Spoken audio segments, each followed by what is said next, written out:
હું પંડ્યા આરતી, આપ જોઈ રહ્યા છો સ્પાર્ક ટુડે ન્યૂઝ। जुबेलीबाग संगम फूटवेરની ગલી પાસે વીજળીનો થાંભલો પડતા એક બાજુની પડતા જે દુકાનદાર ચિંતિત બન્યા છે। સદનસીબે કોઈ જાનહાનિ નથી, પરંતુ વારંવાર મૌખિક જાણ કરવા છતાં પણ MGVCLના પેટનું પાણી પણ હલતું નથી। મોટી દુર્ઘટના ટળી વીજ થાંભલો લોખંડને એંગલને નીચે પડતા રહી ગયો છે। તંત્રની ઘોર બેદરકારીના કારણે મોટી દુર્ઘટના ટળી છે। MGVCLની ટીમને જાણ કરતા ઘટના સ્થળે દોડી આવી છે, પરંતુ કહી શકાય છે અનેક વખત રજૂઆતો કરવા છતાં MGVCLના પેટનું પાણી પણ હલતું નથી। હાલ તો જે દુર્ઘટના હતી તે ટળી છે, પરંતુ મોટી કોઈ દુર્ઘટના ન ઘટે તે માટે તકેદારી લેવી ખૂબ જ અગત્યની છે।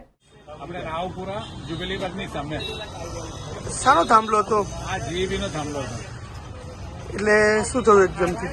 એકદમ જ નીચેથી જે બોટમ આવે ને થોડું સરી જ ગયું હતું, પણ એક ભાઈએ કોઈ એમ જરા અછત તો ટેકવાયેલો હતો, એકદમ થાંભલો પડી ગયો। નુકસાન કોઈને એવું કઈ? નુકસાન કોઈને નથી થયું। રજૂઆત કરી હતી કઈ પહેલેથી કઈ? રજૂઆત એટલે જે અરજી લેખિત અરજી આપી હતી એ આપણે આપી નહોતી, ખાલી મૌખિક એ લોકોને જાણી કરતા હતા કે ભાઈ આ રીતે આવું છે, આ રીતે આવું છે। અમારી એક જ ભૂલ હતી કે અમે લેખિત અરજી નહોતી આપી। એટલે લાગી રહ્યું કે આ મોટી દુર્ઘટના? હા હતી ને, મોટી દુર્ઘટના હતી। આ એંગલ ના હોત તો કંઈક થઈ ગયું હોત। શું લાગી રહ્યું છે આ તંત્રની બેદરકારી બાબત? કોઈ નથી કશું બોલાય નહીં, બધે રામ રાજ્ય જ છે। આપનું નામ, પરિચય? મારું નામ હરેશ જિંદર।